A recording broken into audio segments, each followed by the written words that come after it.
antes, no, eso es algo que es la tradición de los eruditos. Ejemplos de la primera categoría de apostasía, es decir, las creencias apóstatas son tener duda en Allah, su mensajero, el Corán, el día del juicio, el paraíso, el infierno, el castigo, la tortura, o tener la duda en cuestiones similares en las que ha habido consenso sabio, ijma'.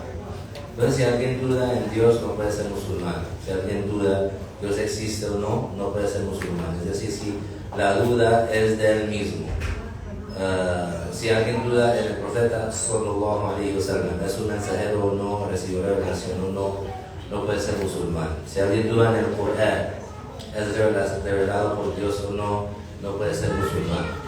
Si alguien duda en el día del juicio y digamos que esa persona recientemente se entró en el Islam, recientemente se convirtió al Islam, esta persona, pero nunca escuchó que los musulmanes creen en el día del juicio y dudó en eso, esa persona en este caso no sale del Islam, porque ese asunto solamente se puede saber con aprender. Después de que aprenda, alguien le tiene que enseñar que el profeta sallallahu alaihi wasallam estableció y que hay un día del juicio, y entonces si esa persona después de eso duda en el día del juicio y lo rechaza, comete blasfemia. Lo mismo con el paraíso, el infierno, el castigo, la tortura o en cuestiones similares en las que ha habido consenso sabio. Es decir, cualquier asunto que solamente se puede saber si alguien le enseña ese asunto a uno, esa persona no es juzgada como blasfemador antes de que lo aprenda y antes de que sepa que los musulmanes creen eso. So going to the first category of apostasy, we mentioned that the one who doubts about Allah, does Allah exist or not, etc., that person, they can never be a Muslim. So whether they just recently embraced Islam or whether they learned or not, if somebody taught them or not, the person who doubts about Allah, his Islam can never be valid. When we say doubt, it means they themselves have a real doubt, not that it's a whisper of the shaitan or an involuntary thought. Same thing with doubting about the Prophet sallallahu alaihi wasallam. The person, they can never be a Muslim if they doubt about Prophet Muhammad sallallahu alaihi wasallam, if he was a messenger or not. So whether the person was ignorant or if they embraced Islam yesterday or somebody taught them or didn't teach them, if they doubt about Prophet Muhammad sallallahu alaihi wasallam, they can never be Muslim. Same thing with the Quran, if they doubt about the Quran. Now, if they doubt about Judgment Day and nobody ever taught them that that's something that the Prophet sallallahu alaihi wasallam confirmed for us, then that person is not judged as a blasphemer, because the only way that he can know about Judgment Day is if he learns about it, if somebody teaches him about it. So any matter in Islam, if the person, the only way that he can know about it is by learning, and nobody ever taught him, and he never knew that this is what the Muslims say, if he denies it or doubts about it, he's not judged as a non-Muslim.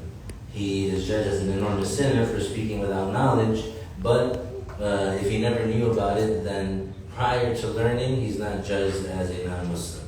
If that comes up, then he's taught what's correct, and then after that, if he doubts it, or if he denies it, or if he rejects it, or if he contradicts it, then he will be judged as a non-Muslim. So this only applies to the matters that can only be known through learning. It doesn't apply to the matters that are part of the core meaning of the two shahadas. For example, like the core belief in Allah and His Messenger. So that's what the author meant when he said, and we're having doubt in similar matters upon which there has been scholarly consensus, ijma', and are commonly known among the Muslims to be of the religion. The author said, now we're on page 20, I'm using the Tuwaiba books version of the book that has the Arabic on top and then the English on the bottom.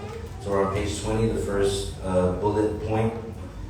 Among the examples of apostate beliefs is believing that the world is eternal by kind and elements, or by kind only. So what does that mean, kind and elements? So kind meaning like the concept or the species, and elements means the individual parts. So what's something that can help us understand this easily? Humanity is the kind, and each individual human is the element. So if someone believes that humanity has no beginning, but each individual human has a beginning, then that person is saying that they believe that the kind of humanity has no beginning, but each individual human has a beginning. That, of course, doesn't make sense, and it would be blasphemous. So if somebody applies that same belief or mindset to the universe, saying that the universe as a species or as a kind has no beginning, but each individual component of the universe has a beginning, then of course that would be blasphemous. So basically there's some people that believe before this universe there was another universe, and before that universe there was another universe, and before that universe there was another universe, going backwards in time infinitely until no end.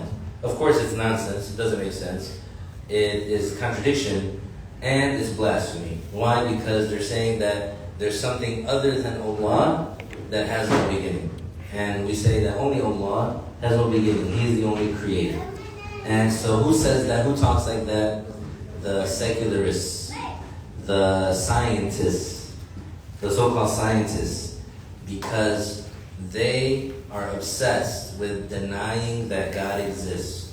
So they study the universe and they see, the galaxies, and they see the planets, and they see all these things that happen in this world, and they look in their little microscopes and they look in their telescopes and they're amazed by the world, but still they want to say that this just happened, or it's a mystery, we don't know how it happened, it could have been an explosion, it could have been this, it could have been that.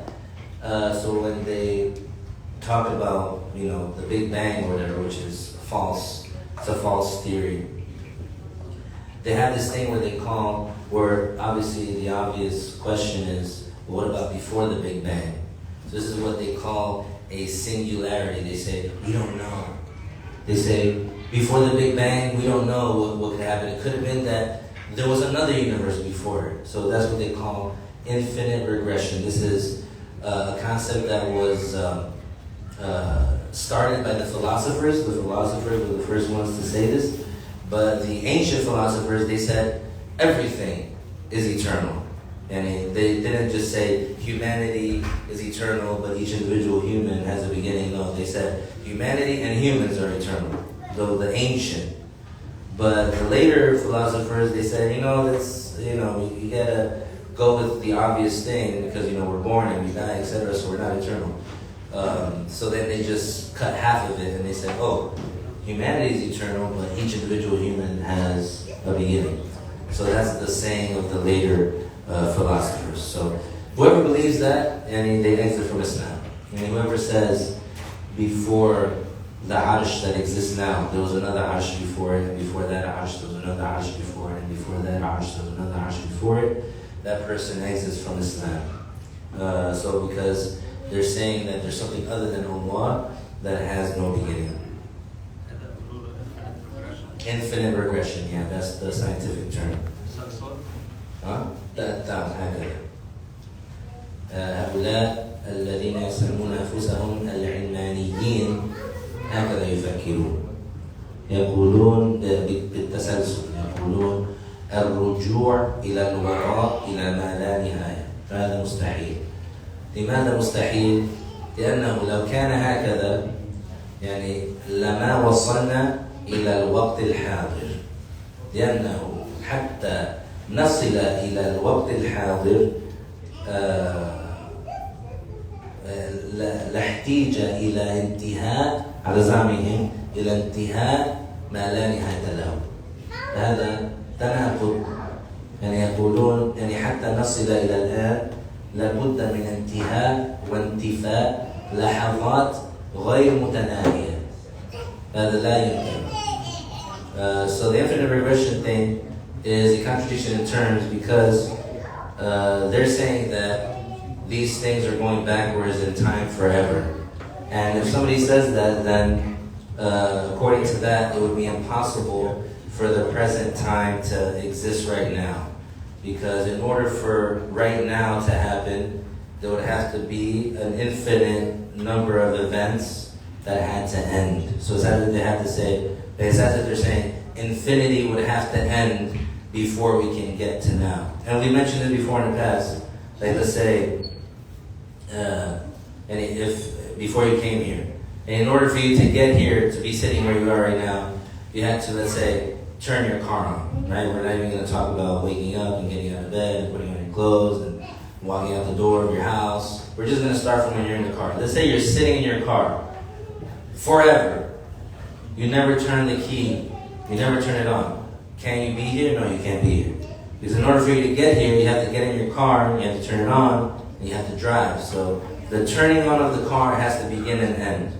But according to those that speak with infinite regression, it's as if they're saying you stayed in your car forever without turning the key. So if that was the case, then that means you can never be sitting here, because the only way that you can be here is if that part started and ended. And if you turn the key and it turned on. That has to begin and end in order for you to get to where you are right now. But if you were to say that you just sat in your car forever, then you will never get here. You can never get to right now. So that's how you refute the infinite regression. You can't say you go backwards in time until no end, because then that would mean that you can never get to now. Because it's as if they're saying forever would have to end before getting to now. It's mind-boggling. It scrambles your brain if you try to think about it, because it doesn't make sense. But that's what the secularists believe. Never believe that. Otro ejemplo de la apostasía de creencia, o ejemplos de la primera categoría de apostasía, creencias apóstatas, es creer que el mundo es eterno por especie y elementos, o por especie solamente. Y creer que cualquier cosa fuera de Allah, que no tiene principio, eso es blasfemia. Entonces decir que este universo existe sin principio, eso es blasfemia. Decir que cualquier parte de este universo, cualquier parte individual de este universo no tiene principio, eso también es blasfemia. Entonces no se puede decir antes de este universo hubo otro universo, y antes de ese universo hubo otro universo hasta sin fin. Porque eso, si alguien dice eso, entonces eso resulta en negar el tiempo presente. Porque para llegar al tiempo presente, entonces tuvo que terminar momentos infinitos. Y la infinidad no tiene fin. Entonces eso es una contradicción y no tiene sentido. Entonces eso es blasfemia. También renunciar a uno de los atributos de Allah Ta'ala, conocido por necesidad ser un atributo de Él, tal como su sabiduría acerca de todo. Entonces, si alguien dice que Dios es ignorante de algo, o que Dios no tuvo poder sobre algo, o decir que Dios no vio algo, o decir que Dios no escuchó algo, eso es negar uno de los atributos de Dios, y eso sería blasfemia. También atribuirle a Allah lo que es conocido por necesidad que no le es apropiado, tal como ser un cuerpo. Entonces, si alguien le atribuye a Dios tener un hijo, o estar en un lugar, o estar en una dirección, o tener una imagen, o tener un órgano, o ser atribuido con movimiento, o con color, o con oscuridad, o con luz, todo eso sería blasfemia. Y la persona no sería excusada, aunque, digamos, recientemente se convirtió al Islam. Porque la persona que le atribuye un atributo de las creaciones a Allah, su creencia, su Islam nunca sería válido. Legitimar lo que es comúnmente conocido entre los musulmanes que es ilícito, haram, tal como el adulterio y fornicación, zina, sodomía, liwad, matar, qatl, robar, sariqa y tomar el dinero de otros por la fuerza. Esos son asuntos que son conocidos, que son prohibidos comúnmente por los musulmanes. Entonces, si alguien sabe que eso es prohibido en el Islam, y mientras sabiendo eso lo contradice, esa persona sale del Islam, aunque esté bromeando. Now, among the examples of the apostate beliefs are denying one of the attributes of Allah Ta'ala, which are confirmed by consensus that he is attributed with, such as being omniscient, such as being all-knowing. So if somebody says that there's something that Allah is ignorant about, or that Allah did not know something and then he found out, that is blasphemy. That person would not be excused whether they're a new Muslim or not, because that's related to the core belief. So if somebody thought that there was some information that God didn't know about, and then later he found out about it, and later he knew about it, then that person exits from Islam, even if they're ignorant, and even if nobody ever taught them before. Because believing about Allah that he's ignorant is something that, and the person who believes that, they can never have a valid belief. They can never be Muslim. And so they have to know that Allah knows everything. And the same thing with any of the 13 attributes. If someone believes about Allah that there's something that he's powerless over, that he's impotent, they exit from Islam. If someone believes about Allah that there's something that he doesn't see or something that he doesn't hear, they exit from Islam. If they believe about Allah that there's something that he didn't will to occur, they exit from Islam. They wouldn't be excused even if they were a new Muslim. Ascribing to Allah what does not befit him by consensus, such as being a body. And so if someone believes that Allah is a light, even if they're a new Muslim, they're not excused. If someone believes that Allah is sitting on the throne, even if they're a new Muslim, they're not excused. If someone believes that Allah is established on the throne or rising above the throne, or if someone believes that Allah goes inside of people, then they would not be a Muslim, even if they were new, even if they recently embraced Islam. Legitimating what is unlawful by consensus and commonly known among the Muslims to be unlawful, haram, and while it is known to the legitimizer to be unlawful, such as adultery or fornication, zina, sodomy, liwat, killing, qatl, stealing, sariqah, and forcefully taking money of others unjustly, wasl.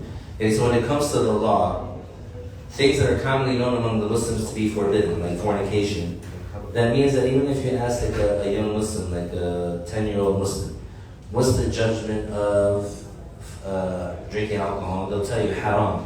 What's the judgment of fornication? They'll tell you haram. What's the judgment of this? They'll tell you haram. That's what it means, commonly known among the Muslims. So whoever says about one of those things that is known to be haram, they say about it that is halal, and after knowing that that's what the Muslims believe, that is haram, they exit from Islam because they're contradicting the law, the Islamic law, knowingly.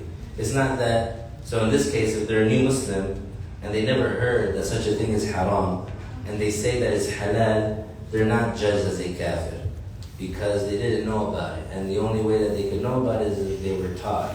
So they never knew it before, they never heard it before, and they contradicted the law in that case. They're not judged as a kafir, they're just taught what's correct. But in the case where the person already knows that the Muslims say this is haram, and still that person contradicts it, then that person would exit from Islam, and he would not be excused, even if he was, let's say, like a politician, or if he was trying to be diplomatic, or if he was trying to placate, or if he was joking, or if he was anything like that, because he contradicted Islam, he exits. Why? Because the one who says the opposite of the judgment that is revealed, it's as if he's saying God is wrong. That's why he blasphemes. God judged fornication is forbidden. God judged sodomy is forbidden. So whoever says it's not forbidden, is as if they're saying God is wrong. So who are you going to follow? That person or what God judged? We're going to follow what God judged. So it doesn't matter who says what. We're not going to change what God judged. So we don't contradict the religion. We don't compromise. We just say, this is the judgment. The author said, likewise, deeming unlawful haram what is commonly known among the Muslims to be lawful halal, such as selling and marriage. And so, vice versa. There's certain things that we know are halal. Like what? Like buying and selling, and with certain conditions. And like marriage. So whoever says that that's haram, they're contradicting the religion, so they exit from Islam. And after knowing that the Muslims believe that that is halal. También legitimar lo que es conocido. También considerar ilícito haram, lo que es comúnmente conocido entre los musulmanes ser lícito, halal, como vender y contraer matrimonio. También contradiciendo la religión, después de saber que los musulmanes creen, por ejemplo, que vender es halal. Si la persona sabe eso y, sin embargo, dice que es haram, entonces sale del Islam. Renunciar a la obligación de las cuestiones comúnmente conocidas entre los musulmanes ser obligatorias, como los 5 rezos obligatorios, o una de sus postraciones, el zakat, el ayuno, son, el peregrinaje, hajj y la ablución, wudu. También contradiciendo la religión. Considerar obligatorias las cuestiones comúnmente conocidas entre los musulmanes, no ser obligatorias. También contradiciendo la religión. Renunciar a la legitimidad de lo que todos los musulmanes saben es legítimo. También contradiciendo la religión. Intentar blasfemar en el futuro, es decir, tener la intención de cometer blasfemia en el futuro, es blasfemia en el presente, inmediatamente. Porque la persona, para ser musulmán, para ser creyente, tiene que tener la certidumbre en su corazón. Y si la persona tiene la intención de cometer blasfemia en el futuro, entonces eso ya niega la certidumbre, entonces ya no es musulmán. The author said, likewise, renouncing the obligation of the matters which are by consensus and commonly known among the Muslims to be obligatory, such as the 5 obligatory prayers or one of their prostrations, zakat, fasting, sawm, pilgrimage, hajj, and ablution, wudu, and again, contradicting the religion. Likewise, deeming obligatory the matters which are not obligatory by consensus, again, contradicting the religion. Likewise, renouncing what is by consensus considered religiously exhorted, considered to be religiously valid, praise, etc., again, contradicting the religion. Intending to blaspheme, commit kufr in the future, or to do any of the aforementioned matters, or hesitating in doing so, but not the mere involuntary thought of it. Because when we say iman, or belief, it's the certain conviction, the firm conviction. So if someone intends in the future that they're going to blaspheme, they no longer have that certainty in their heart. So the intention in the future to commit blasphemy negates that certainty in the present time, and so that takes them out of Islam. Because they're no longer having the firm belief by intending in the future that they're going to blaspheme. In the present, that means that they don't have the firm conviction. So that's why they will be judged as a kafir. Same issue, where the same judgment applies to hesitating. The person, if they intend in the future to blaspheme, and they're sure that they're going to do it in the future, they want to do it in the future, that takes them out of Islam right away. But hesitating, they're saying, maybe in the future I'll be a non-Muslim, maybe I won't, maybe I'll become a Christian next year, maybe I won't. That also takes them out of Islam right away. Why? Because again, that intention, that hesitation, negates the firm conviction. But the author said, not the mere involuntary thought. What does that mean, the involuntary thought? Literally, a thought that invades your mind without your control. What is called invasive thoughts. Like what? Like you're, sitting there, let's say on the balcony of your house, looking at the sunset, or looking at, the nature around you. All of a sudden, an invasive thought, jump over. Is that your thought? No, you don't want to jump over. You don't want to jump over the balcony, because it's going to hurt. You don't want to commit suicide. You don't want to kill yourself. But that thought came into your mind. Invasive thought, right? Let's say, a bunch of food or stuff on the table. Invasive thought, flip the table over. Do you want to do that? No, you don't want to do that. No. Right? You're holding a baby. Invasive thought, drop the baby. No, you don't want to do that. You love the baby. So those invasive thoughts are not your thoughts. Those are not your thoughts. So if you get an invasive thought, all you have to do is reject it. And not act on it, not be pleased with it, not agree with it. So the author is clarifying that Someone might get an invasive thought, I'm going to become a Christian next week. That's not their thought. So they're not going to be judged as a blasphemer for that, because it's not their thought. Rather, what we should do is, we should say A'udhu Billah, or we should say Amantu Billahi wa Rasulihi, as the Prophet ﷺ instructed us to do, and we should busy ourselves with something beneficial, because that invasive thought is not ours. And what's the main sign, the major sign that that invasive thought is not yours? That you're disturbed by it. That you get the chills, that you get that feeling in your spine when you're standing on the balcony and the invasive thought comes of jumping over. You don't get that chill in your spine, that means it's not your thought. That means it's not your thought.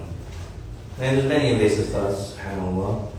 You just have to ignore them. So the author's saying, the invasive thought that comes into your mind without your control, it's not your fault. You're not judged for it, and you're not, it doesn't affect your status unless you let it influence you. So, let's say you got the invasive thought to jump over the balcony. That's not going to affect you until you're trying to jump over the balcony. So, that is how the invasive thought works. If you don't let it influence you, then you're good. But the moment you start taking that invasive thought, and then you try to act on it, that's when you're in trouble. You know what comes to my mind? This is something that actually happened recently. And it's a scary one too, because it involves like harming other people. Some pilot, right? He, I guess, was just catching a ride, because you know you can catch a ride with the pilots that have like an extra seat inside the cockpit or whatever, and you can like catch a ride with another pilot, and you're catching a ride. He's not flying the plane; he's just sitting in the cockpit with the other pilots, because he's a pilot too. They call it a jump seat or whatever. So this pilot, that was not currently flying the plane, he got the invasive thought to reach for the switch that shuts off the engines and to pull it. He got that invasive thought, and he went for it. But alhamdulillah, or luckily, it didn't work. It didn't, and they stopped him before he got to it, or he pulled it and it didn't work. And you know, obviously he was arrested, and he gave an interview himself, and he's himself telling the story. He blames it on drugs. He claims that 2 days before that he ate mushrooms, and apparently he was still like under the effect of them, and the invasive thoughts were telling him that this isn't real, and all he has to do is pull on that lever and he's going to wake up to reality. So he went for it. And it was like a full flight. It was an Alaska flight. So that's when there's the trouble, if you follow those invasive thoughts. But if you get the invasive thought and you ignore it, you reject it, etc., you're not going to be judged for it. Clear on that about the involuntary thought? Because many people, subhanAllah, they suffer from this issue, and they shouldn't.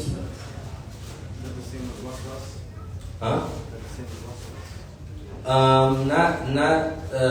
Not technically, because the West could be invasive thoughts plus whispers of the devil, which also can be categorized as invasive thoughts, except that there's another type of invasive thought. It doesn't come from the devil.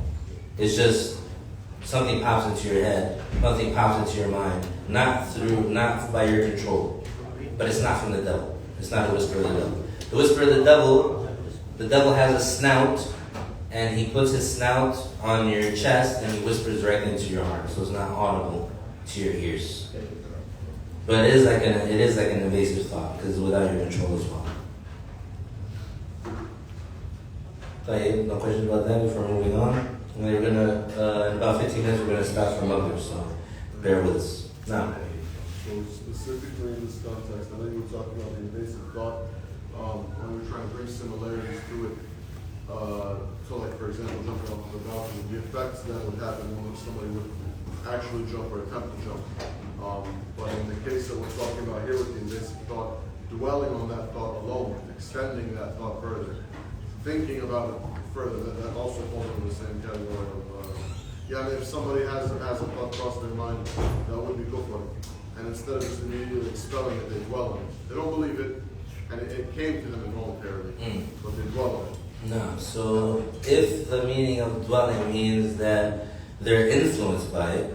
Because let's say the person gets the invasive thought that they're going to become a Christian in a year.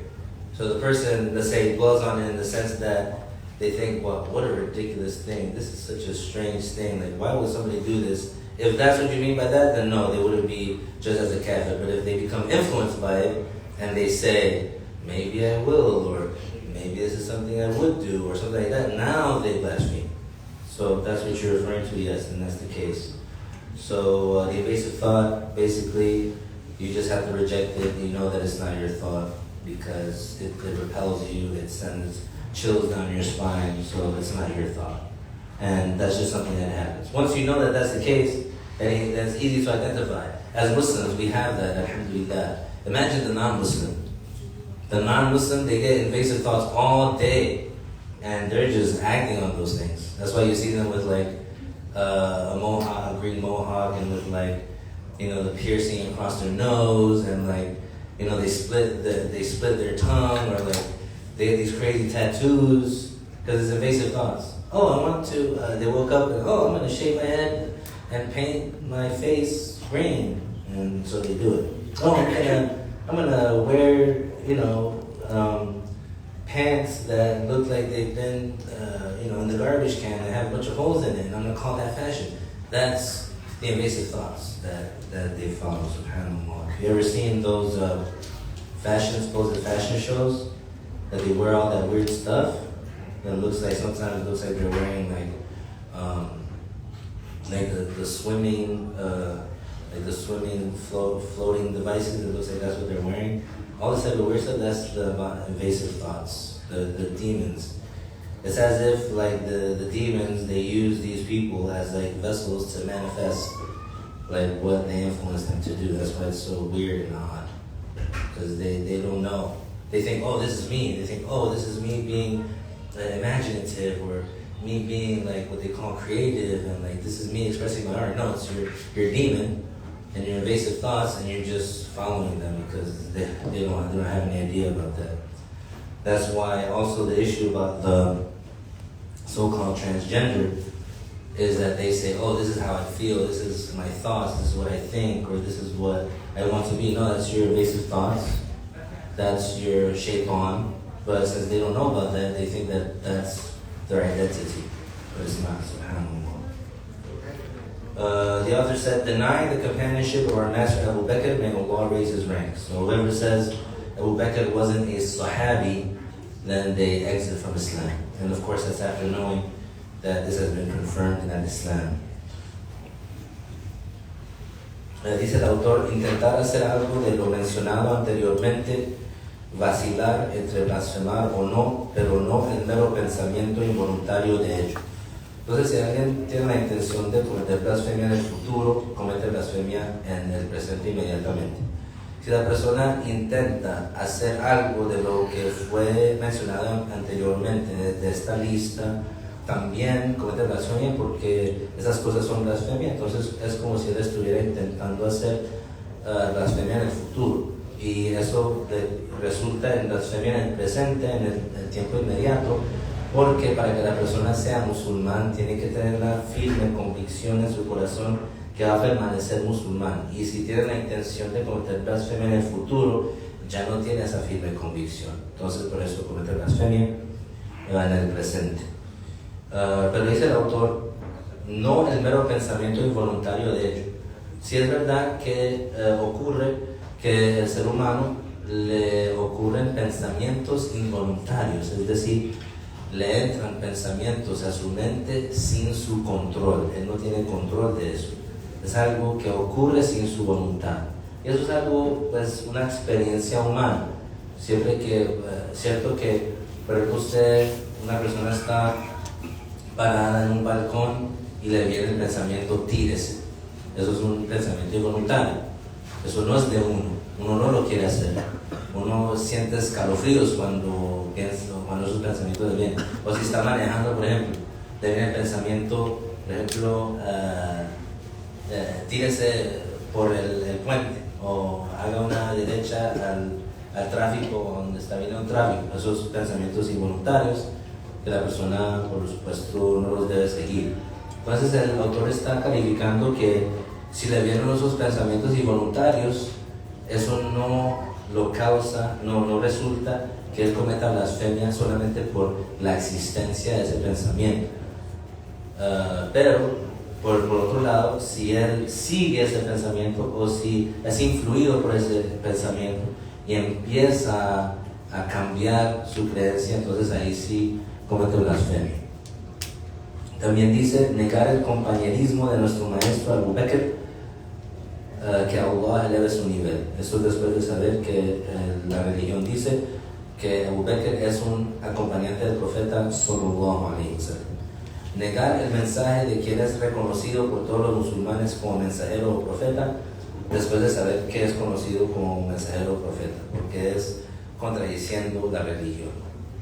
Renunciar por terquedad una letra del Corán, la cual es conocida entre todos los musulmanes de pertenecer al Corán. Si alguien dice tal y tal palabra no es parte del Corán, mientras sabiendo que los musulmanes creen que es una parte del Corán, eso es contradiciendo la religión, entonces comete blasfemia.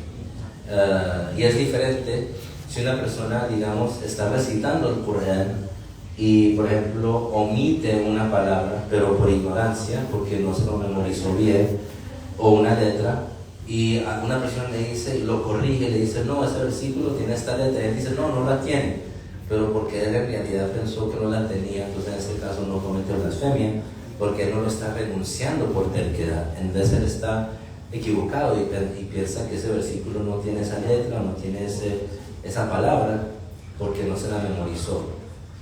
Pero si una persona sí renuncia a una letra del Corán mientras sabiendo que es parte del Corán, sí comete blasfemia.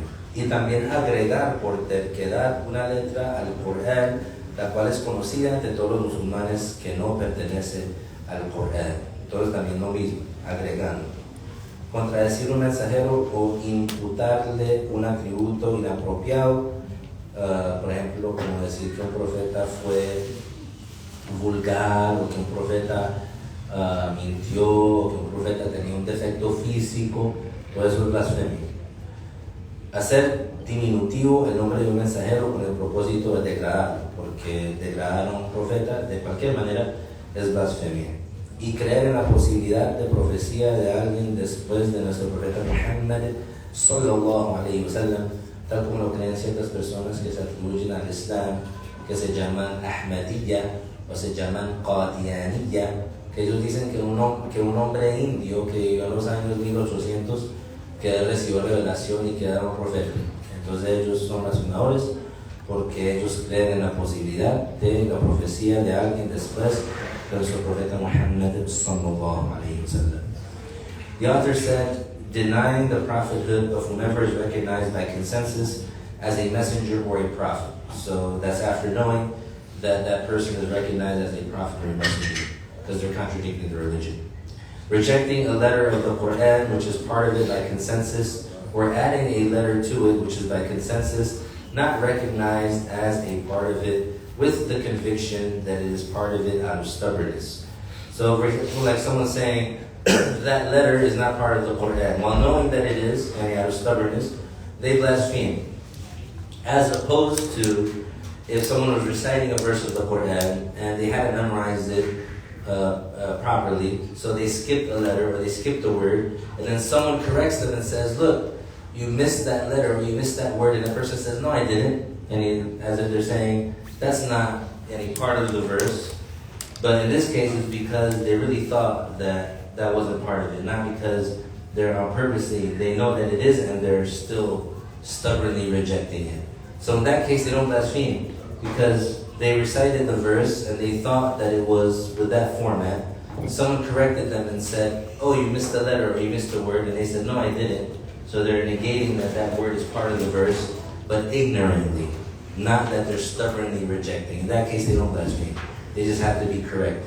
But in the case where someone says, you know what, the Prophet sallallahu alaihi wasallam, he's not alive anymore, so we should remove the word qul from Surah Al-Ikhlas, and we should not say it anymore. Then that person is rejecting a letter or more of the Quran stubbornly, so they blaspheme. And The author said, and the same thing with adding. The same case with adding. The author said, belying a messenger, demeaning him, or using a diminutive form of his name with the purpose of degrading him. Yani anything that contains degrading or mockery or belittling of a prophet takes the person out of Islam. Whether they're a new Muslim or an old Muslim, whether they learned or they didn't learn, anybody who mocks or degrades or belittles a prophet, they exit from Islam. Or insults a prophet, they exit from Islam. And this is a serious matter, especially to us Muslims. Even to the extent that, according to some imams, the one who insults the Prophet ﷺ, and he commits apostasy, and he's obligated to return to Islam, but he would be executed after. After he comes back to Islam. According to some imams, he comes back to Islam and he says the Shahada, returns to Islam, and he's executed.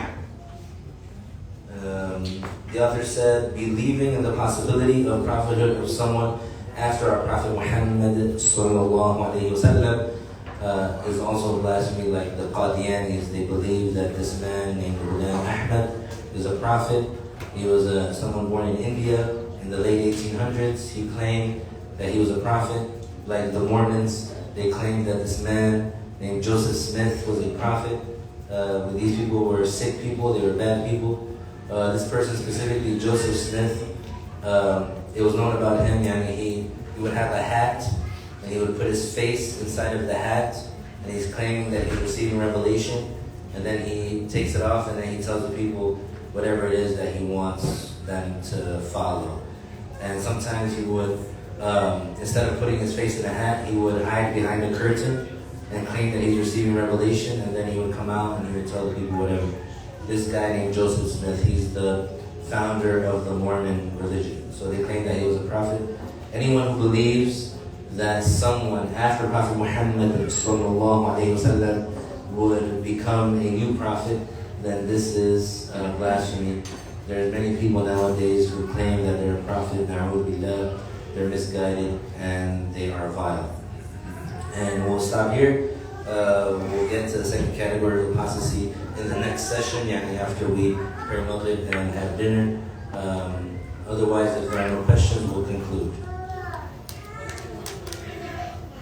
طيب نهلل لا إله إلا الله اللهم صل على سيدنا محمد وعلى آله وصحبه وسلم رب اغفر لي وللمؤمنين والمؤمنات وبارك الله فيكم. السلام عليكم.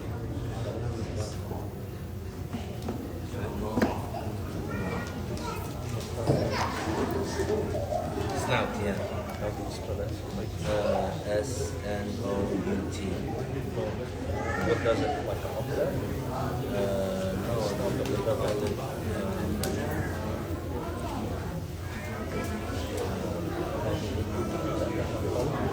Yeah, it's, I think they say either minhar or they say